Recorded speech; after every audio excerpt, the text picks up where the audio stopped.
Bienvenidos a Ciencia en 360, un espacio donde conoceremos las más recientes investigaciones en salud y tecnología con expertos en la materia.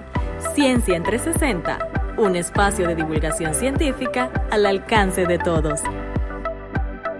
¿Qué tal, amigos? Bienvenidos una vez más a Ciencia en 360, un espacio de divulgación científica al alcance de todos. En el día de hoy me encuentro pues con los amigos de Micobacteriología del Instituto Conmemorativo Gorgas y vamos a estar conversando un poco sobre una enfermedad no tan hablada, pero muy antigua, y se trata de la lepra, para que nos cuenten un poco qué es la lepra y cómo se transmite, un poco de eso.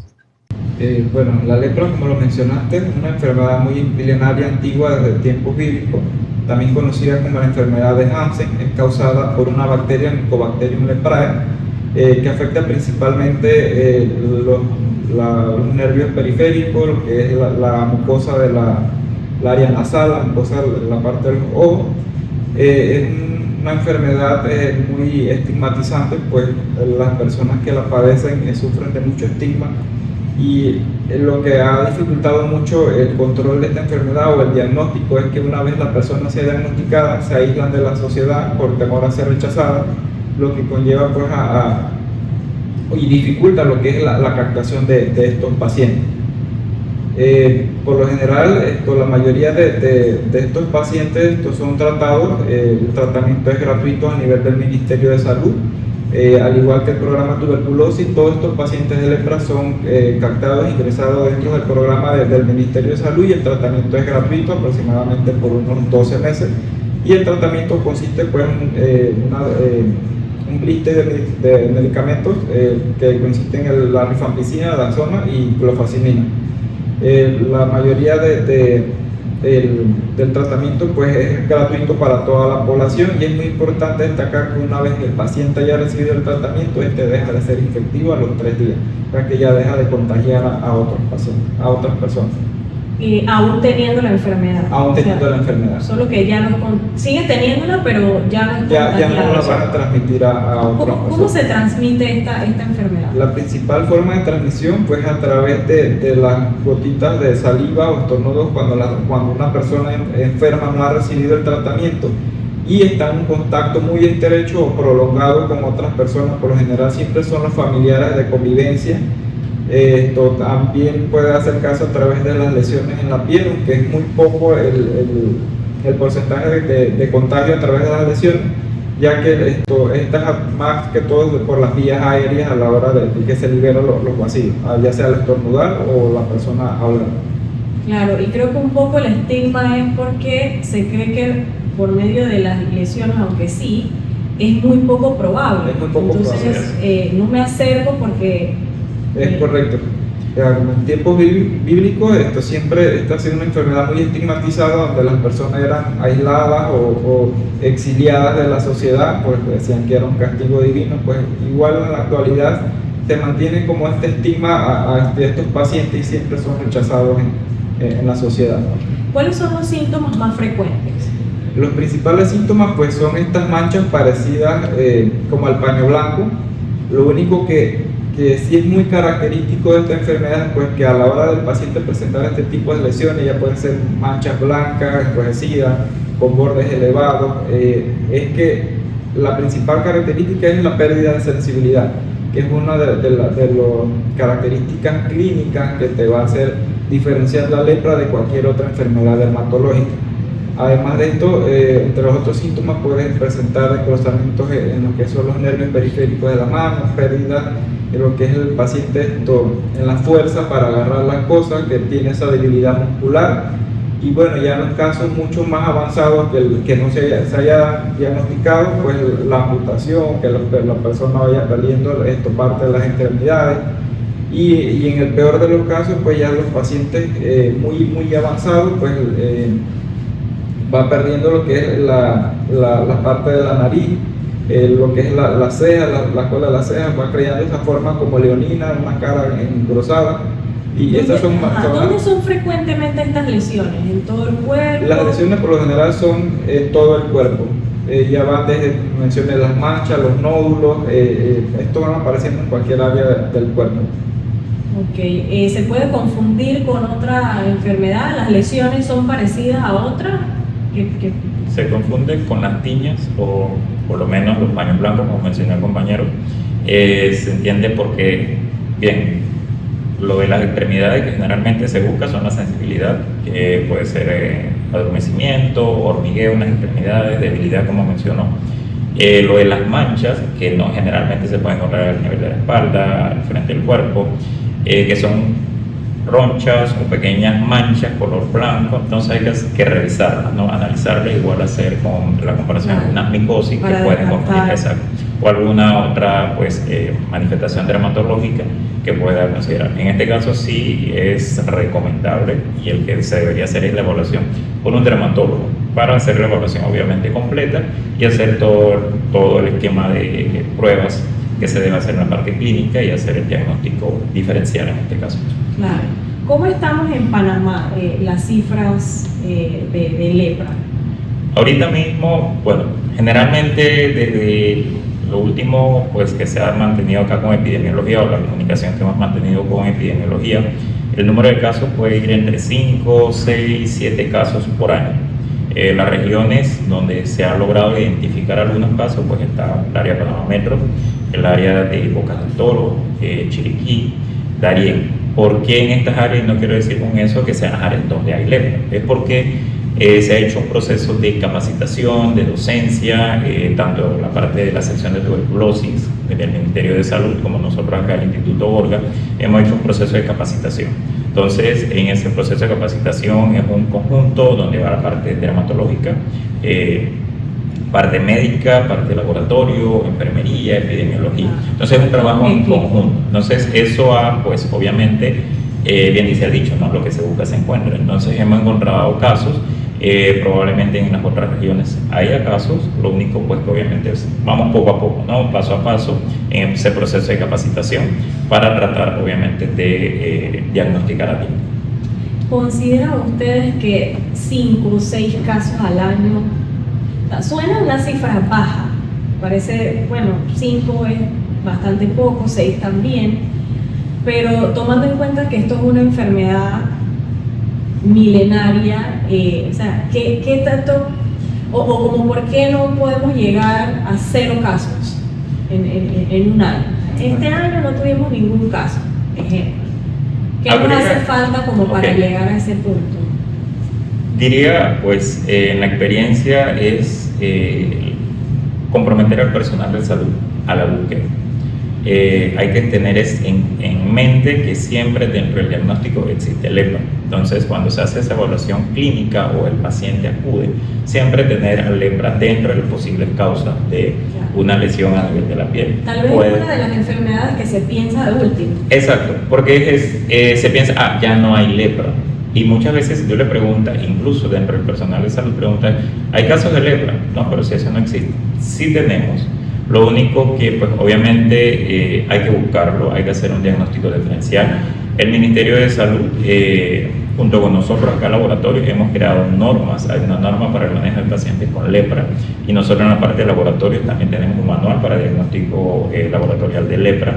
Entonces, hay que, vuelvo y repito, dar esa capacitación, esa conciencia de que existe la enfermedad y hay que buscarlo. También el tema es el manejo del paciente, porque sí es cierto que el paciente no va a acudir y va a decir, tengo lepra, por el tema de la discriminación. Entonces es un tema también social, tratar, y obviamente el mismo personal de salud involucrarse con el paciente, decirle, mira, es una enfermedad que es curable. No, si te inicias tratamientos vas a tener cura, vas a dejar de ser transmisivo. Entonces en este caso es importante también pues abordar al paciente. No discriminarlo. El tema de la discriminación es uno de los puntos fuertes que se ha dado no solamente en Panamá por el Ministerio de Salud, sino por la OPS-OMS, donde se debe tratar el tema de la estigma hacia el paciente. Y uno de los temas que fue para este año es que el tema de la discriminación.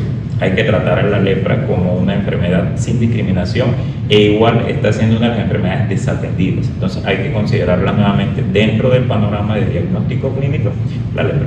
Claro. Para el tema de las lesiones, y siento que hablando del estigma del que estamos ahorita mismo tratando, ¿estas lesiones desaparecen con el tiempo o de acuerdo al tratamiento o es un tema difícil? Porque claro, el estigma va sobre todo porque es que tengo lesiones que son visibles, entonces me gustaría si me pudiesen Por lo ampliar. menos acá en el caso de los pacientes que manejamos acá en Panamá, pues el tipo de lesiones no es como estas lesiones típicas que se veían en las imágenes bíblicas, que el paciente estaba lleno de llagas, no. Estas lesiones pueden ir como de una mancha, donde estás perdiendo sensibilidad.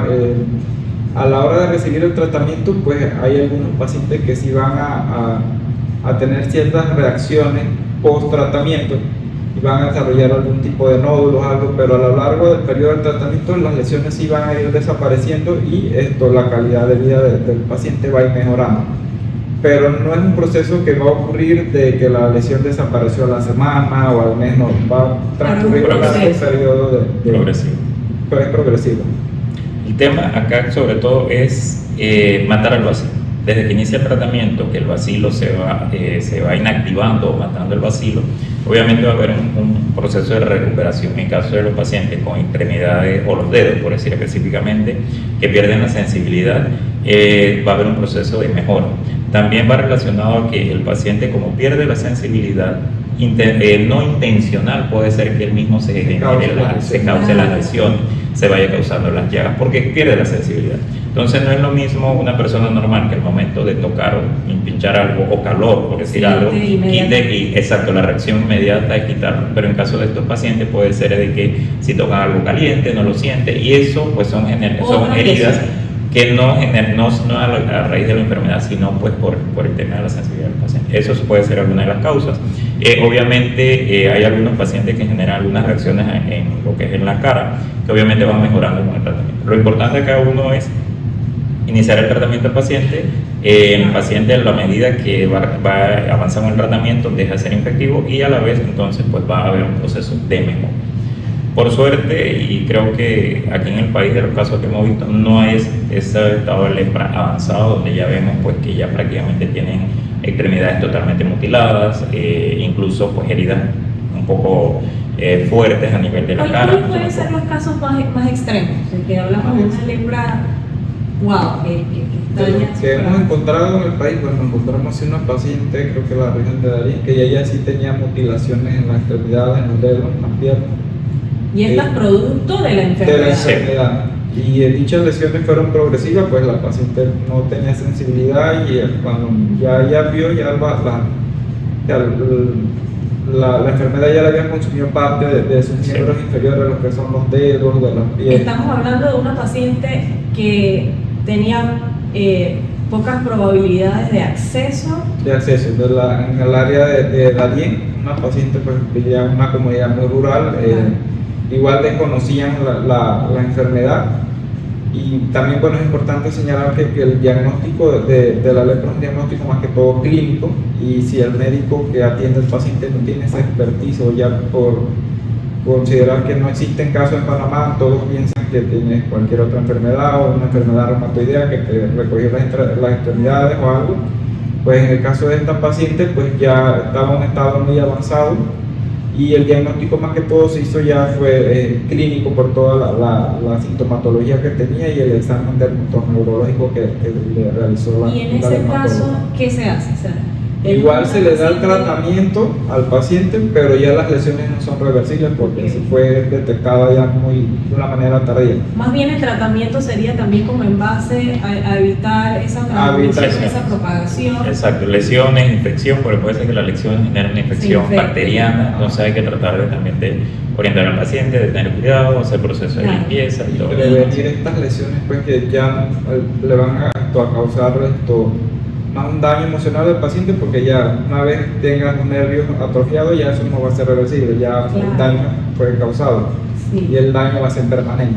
Otro de los casos que nos llegó aquí al Instituto Borga fue una paciente que llevaba años con una reacción todo el cuerpo. Ella había asistido al médico y todas las evaluaciones le decían que era, creo que era como un sacudido, que generalmente era una reacción, una dermatitis, una reacción alérgica. Son de los casos poco comunes o manifestaciones poco comunes de lepra. Cuando vino acá se hicieron las pruebas de laboratorio y se confirmó la presencia del bacilo. Claro, Entonces, a importante partir que de llegó a ahí, tiempo. sí. La paciente pues obviamente llegó un poco desesperada, pero decía, llevo años con esto, si hubiera sabido a tiempo. Yo digo, no podemos culpar a nadie porque obviamente este es un proceso obviamente que ha ido de orientación, de capacitación Mucha y docencia. nuevamente pues retomarlo y ponerlo sobre la palestra de que tenemos una... Pero ella estaba ya un año presentando Más de un año. Llevaba Más de un 5 año, años más de un visitando diferentes dermatólogos, Ok. pero ninguno determinaba en sí qué que tenía. era, y un año, o más de un año, 2 años, todavía consideramos que se puede dar un diagnóstico temprano. Esto es 2 años es Sí, la manifestación de la enfermedad es prolongada. O sea, si presenta un paciente o una persona pues, logra contraer, o vamos a decir, si hay un contacto prolongado de algún familiar que tenga lepra, no lo va a presentar al año, 2 años, puede ser 5, incluso hasta los 20 años tener una manifestación clínica de la lepra. La lepra de por sí, como lo mencionó acá el compañero, es una infección lenta. Va poco a poco y generalmente pues se da en años, no se da pues decir Y va a en una depender semana mucho del estado inmunológico del paciente. Entonces, acá es importante señalar en la parte de contagio es que es el contacto continuo con la persona. Por eso es que cuando se hace o se capta un paciente con lepra, lo que se hace es una evaluación de los familiares, de los convivientes. Claro. Es decir, tío, hermanos, abuelo, mamá, papá. Sí, en base a hijos. eso iba a mi siguiente pregunta, o sea, ¿qué tan transmisible es o qué tan infeccioso? O sea, ¿en qué tiempo, a qué distancia, si Ok. podemos medir eso de alguna manera? La enfermedad en sí tiene una contagiosidad bastante baja, porque por lo menos podemos estar conversando aquí, no quiere decir que en los 15 minutos que estamos aquí te vas a contagiar. Lo que sí puede pasar con una Con la tuberculosis. tuberculosis, Totalmente. que esa sí se contagia, es más contagiosa. La lepra tiene un nivel de contagiosidad mucho más baja. Como menciona Juan, esto puedes contraer el bacilo, lo inhalaste, pero no vas a desarrollar la enfermedad, puede que hayas incubado 5, 20 años. Incluso hemos tenido pacientes que después de 20 años han desarrollado 20 años. la enfermedad. Entonces, eso más que todo depende por las características metabólicas del bacilo, porque un bacilo de crecimiento muy lento. Y por lo general, una vez el paciente contraiga o inhale el bacilo, siempre se va a alojar en lo que son las partes frías del cuerpo. ¿Cuáles son las partes frías del cuerpo? Por lo general son los lóbulos de la oreja, los codos, y ahí el bacilo se va desarrollando hasta que con el tiempo va a esparcirse a diferentes áreas del cuerpo y entonces se va a producir la lesión. Y el tema de prolongado es justamente eso, ¿no? Obviamente, si es una persona que convive, donde se va, pues de repente a ayudar a la persona, a movilizarse o va a haber un contacto, eso genera que por cada contacto de repente se haya una transmisión de más bacilos. Entonces, entre más contacto, más probabilidad de adquirir el bacilo y obviamente se va a expandir o va a generar una reacción mucho más temprana o va a generar pues una dispersión de los bacilos en el cuerpo. ¿Cuál es el rol del Instituto Conmemorativo Borgas en cuanto al diagnóstico de lepra? Ok, nosotros en el Instituto Borga lo que hacemos o aportamos el diagnóstico de laboratorio. Inicialmente el diagnóstico estaba centralizado, es decir, de que todo se manejaba en el laboratorio, en la sección de mitobacteriología. A partir de 2017, que se empieza con el tema de la norma de manejo de pacientes con lepra, junto con eso nosotros iniciamos un proyecto con el Ministerio de Economía y Finanzas, donde logramos pues, obviamente adquirir insumos, materiales, y en eso se incluyó un tema de capacitación. En esas capacitaciones pues trabajamos en conjunto con el Ministerio de Salud, capacitar la parte médica, dermatólogos, la parte de enfermería, la parte de laboratorio, y dentro de ese laboratorio el proceso de tinción. Cómo hacer el proceso de tinción, cómo hacer la interpretación de las placas, y de ahí pues obviamente emitir un reporte. Estamos en ese proceso y hemos continuado, hemos logrado por lo menos que algunos laboratorios a niveles periféricos, la región de Chiriquí, las regiones de Darién, incluso aquí algunos laboratorios han empezado a hacer el diagnóstico. Nosotros en ese caso... Claro, porque es tiempo, ¿verdad? Que estamos sí, allí exacto. ahorrando y dando calidad de vida. Totalmente. La idea es eso, de que el diagnóstico se haga en sitio para que obviamente si el paciente llega y en 24 o máximo 48 horas ya por lo menos un diagnóstico, aquí nos envían la placa acá para hacer el diagnóstico.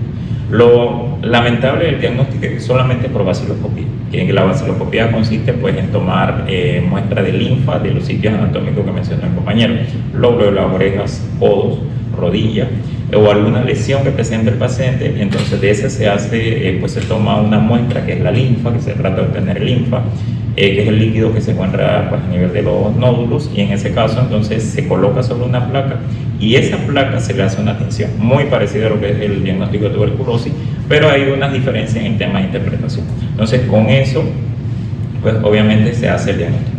Hay que aclarar que el diagnóstico de laboratorio no es definitivo, porque dependiendo de la evolución del paciente o el estado o la clasificación clínica que se le dé al paciente, podemos tener un paciente con una vaciloscopía que no se observó, pero puede tener toda la clínica y toda la evaluación clínica subjetivo de lepra. Entonces, en este caso también tenemos pacientes que son vaciloscopía positiva y obviamente ahí sí se hace una clasificación como bacteriológico pues, de la lepra. Entonces, el aporte del laboratorio es importante, más bien pues no es definitivo porque también hay una evaluación clínica, van de la par. No puedo solamente decir que si no es por si la vaciloscopía me salió, no se observó o no vimos bacilo, no quiere decir que el paciente no tenga lepra. Hay que hacer esa evaluación clínica. Entonces siempre, y lo explica la norma y nosotros lo colocamos en el manual técnico del laboratorio, que se tiene que hacer esa evaluación clínica con todas las pruebas que corresponden a la evaluación del paciente, sensibilidad, sensación térmica, evaluación pues obviamente de todo el cuerpo, y a la par lo que son las vaciloscopías para confirmar en sí la presencia del sobre paciente. todo porque se cree que la enfermedad ha desaparecido. Entonces, tal vez la parte clínica pocas veces, y sin subestimar el trabajo, tal vez pocas veces logren dar con el diagnóstico hasta Claro. cuando se hace la vaciloscopía.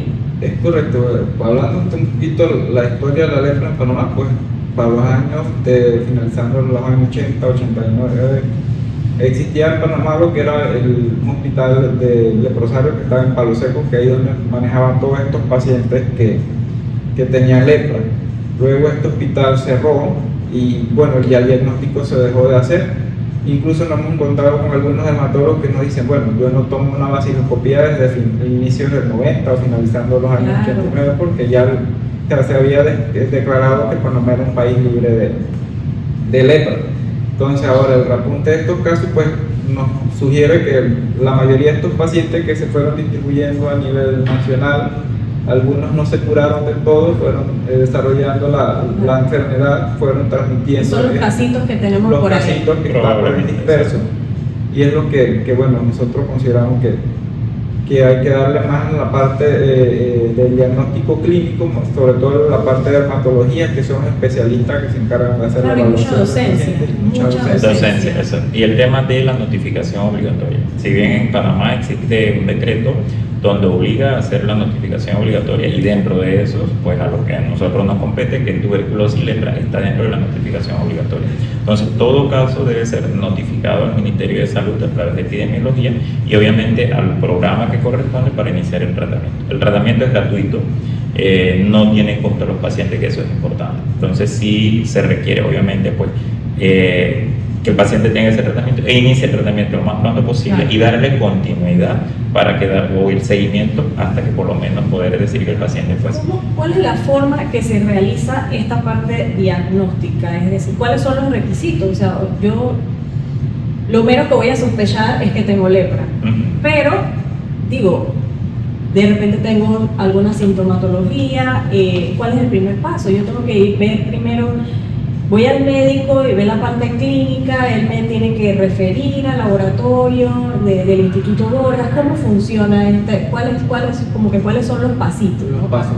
Pero lo primero que nosotros mismos como pacientes, pues si observamos que tenemos algún tipo de cambios o manchas en la piel o vemos que tenemos debilidad muscular para agarrar las cosas, pues acudir al médico, en este caso el dermatología, que es el médico especialista. Él entonces hará las diferentes evaluaciones, como son las pruebas de sensibilidad, ya sea al calor o al dolor en las diferentes lesiones. ver la parte neurológica, si hay engrosamiento de los nervios periféricos, si el paciente presenta alguna deformación, ya sea en las extremidades superiores, inferiores, y entonces en base a esto hacer la evaluación clínica y referir entonces al laboratorio para confirmar el diagnóstico. Es importante señalar que no todas las lesiones van a dar un resultado de vaciloscopía positiva, porque va a depender mucho del tipo de lesión y de la clasificación del paciente. Si el paciente es clasificado como un paciente pausivacilar, de repente la vaciloscopía vaya a salir negativa. ¿A qué nos referimos con pausivacilar? Pausivacilar son aquellos pacientes que tienen menos de 5 lesiones y que son lesiones como muy subjetivas de algún paño blanco o dermatitis. Y los pacientes multivacilares son aquellos ya que tienen demasiadas lesiones en el cuerpo, o más de 5. O más de 5, y que estas lesiones ya pues presentan cierta pérdida de sensibilidad. A más vacilos, también más lesiones. Más lesiones. Exactamente. Acá lo importante es que se haga la evaluación clínica. La norma la norma para manejo del paciente con lepra está indicado cuáles son las evaluaciones que se deben hacer por parte de la parte médica o clínica. Dermatología generalmente es el que se hace esta parte de evaluación. Ellos son los que toman la muestra. Nosotros en el laboratorio que hemos hecho hemos facilitado por lo menos los kits de transporte de las láminas incluso lo hemos facilitado, los bisturí para hacer el tema de la incisión. En este caso la parte clínica o dermatológica hace la toma de la muestra, que consiste en, como mencioné, las incisiones o del líquido de la linfa, de los lóbulos, los codos, las rodillas o alguna lesión. Esas láminas, que deben ser un mínimo de 4 sitios anatómicos, pueden ser los 2 lóbulos, las 2 rodillas o una lesión o los codos, esas nos las deben enviar. Y de ahí entonces nosotros hacemos, ya con esas láminas, hacemos el proceso de tinción, revisión al microscopio y obviamente... ¿Es dolorosa la toma de esta muestra? Sí, es bastante invasivo. Depende de la sensibilidad que tenga el paciente. Muchas veces, obviamente, como se mencionó, el paciente pierde sensibilidad, puede que no sienta nada. Entonces, hay que tener cuidado, porque en ese de no sentir puede que lesione al paciente. Son incisiones pequeñas en los lóbulos, se hace presión en los sitios anatómicos. De esa presión se hace una pequeña incisión, puede ser como una puntada, y de esa puntada se trata de obtener la linfa o líquido, pues digamos blanqueciendo un poco, para que en esa entonces colocarlo en la lámina. Es un poquito cuidadoso sí el manejo, porque lo que se trata es de no tener sangre, porque sí hay que tener cuidado. Cuando se hacen este tipo de incisiones en los lóbulos, en los codos, se genera sangre. Lo que no se requiere, no se quiere que sea sangre, sino que el líquido un poco transparente que se genera de estas lesiones se coloque en la lámina, de un tamaño o de un volumen, digamos, un poquito considerable, pero a veces no es mucho lo que se obtiene, y de esa entonces es la que se procede a hacer la verificación. Esa toma de muestra no es específicamente de lesiones, del área donde está la lesión. No, puede que sí, dependiendo de la cantidad de lesiones que tiene el paciente. Si el paciente tiene varias lesiones, pues se puede hacer la lesión. Si no tiene lesión, entonces se genera pues, en los lóbulos, los codos y las rodillas. Generalmente son los sitios donde se toma, y la lesión que se incluye para ver si esa lesión pues aloja bacilos. Okay. ¿Cuáles son las recomendaciones finales que podrían darle a la población en general? Bueno, recomendamos a la población que estén muy atentos a este tipo de manchas, que siempre tengan en mente que la lepra sí existe, no es una enfermedad que está erradicada del todo, a pesar de los esfuerzos de la Organización Mundial de la Salud y la OPS por declarar el país libre de lepra, pues siempre vamos a encontrar estos tipos de casos, y lo más importante pues acudir a la atención médica para prevenir este tipo de lesiones que llegue al punto que no sean reversibles y que causen un daño más al paciente. Nosotros acá pues como laboratorio de referencia hemos trabajado mucho en conjunto con la clínica de medicina tropical, con las doctoras acá, la doctora Beatriz, doctora Betty Cerrut, la doctora Widen, que nos han ayudado pues a veces a atender a muchos de estos pacientes. Cualquier paciente bueno, que requiera alguna atención o que necesite orientación, nosotros acá en el laboratorio también estamos dispuestos a brindar esa orientación, y de requerir que el paciente sea atendido aquí en el instituto, también aceptamos a los pacientes, se coordina con la clínica de medicina tropical, se cita al paciente y le damos su diagnóstico y se refiere a las diferentes unidades para que reciba sí, y sobre todo hacer esta parte docente. Exacto, correcto. que necesita tanto el paciente como los familiares. Como los familiares. Más que todo es la parte esta psicológica, que una vez el paciente sea diagnosticado, pues va a necesitar tanto de la ayuda como de la parte de enfermería, la parte médica y la parte de psicología, porque muchos de estos pacientes a la final no logran manejar el tema este del estigma, y esto lo que en vez de ayudarle al diagnóstico, lo que hace es como que aislar más al paciente y causarle más daño psicológico que de lo que le puede causar en sí la enfermedad, porque hemos tenido ya casos de una paciente que sí requirió la asesoría de psicológica porque emocionalmente ella Claro. no estaba No, y considero que la atención psicológica debe ser De la mano. mundial y sí, va de la mano. independientemente de que se sienta que la persona lo maneja bien o no, Correcto. porque sea como sea, es una enfermedad estigmática, ¿no? Estigmática. Entonces, sería bueno sí siempre esa ayuda, esa atención psicológica para ayudar al paciente a abordar la enfermedad. Importaría también el tema de la privacidad hacia el paciente, ¿no? Si tú como familiar, como amigo, como conocido, vecino, conoces de un caso, bien puedes saber si, ya sea que nos escuches o sabes, o has visto algún anuncio en el centro de salud o a través de las redes, acercarse a la persona, oye, mira, ándate a chequear eso, puede ser que tengas esto, pero mantén también la privacidad del paciente o de la persona. No decir, mira, es que salió fulanito con esto, porque a veces eso también genera y hace que la persona se cohíba de ir al centro de salud, se vaya al médico. Entonces, si bien no es un pecado tener la enfermedad, el pecado es no acudir al centro de salud, no acudir a la atención y no recibir el tratamiento. Si empieza el tratamiento, pues tiene cura, te puedes llevar un control pues muy seguido y pues se llega a la mejoría. Entonces, vuelvo acá, el tema es no darle seguimiento y atenderlo. En este caso, pues obviamente como cualquier ciudadano, colaborar. El tema aquí de eliminación va muy de la mano de la colaboración de todos. Sí, y lo mejor de esto es que en 3 días, ¿verdad? 3 días. Totalmente. En 3 días ya Deja de- No eres un riesgo de infección, no eres un riesgo de infección. En es lo esa importante. parte eso es súper positivo. Totalmente. Porque recibes el tratamiento y en 3 días ya no eres contagioso. Así E igual la que- evaluación para todos los convivientes. Siempre eso está dentro de la parte epidemiológica, hacer esa evaluación de los convivientes. Y muchos de los convivientes pues no desarrollan enfermedad ni presentan ningún síntoma, pero sí es importante también que se haga esa evaluación. Entonces, si hay un caso, evaluación de los convivientes y obviamente lo más pronto atacarlo, o por lo menos si se da el caso y hay la probabilidad de que haya manifieste la enfermedad, pues atenderlo a tiempo. Entonces, aquí más que todo, pues eso, tratar de la comunicación, también de ser solidario, es ser, pues en esa parte, pues colaborar también para la persona. Por supuesto. Chicos, muchísimas gracias por su participación Hasta la aquí orden. en Ciencia en 360, un espacio de divulgación científica al alcance de todos. Esto fue Ciencia en 360, un espacio de divulgación científica al alcance de todos.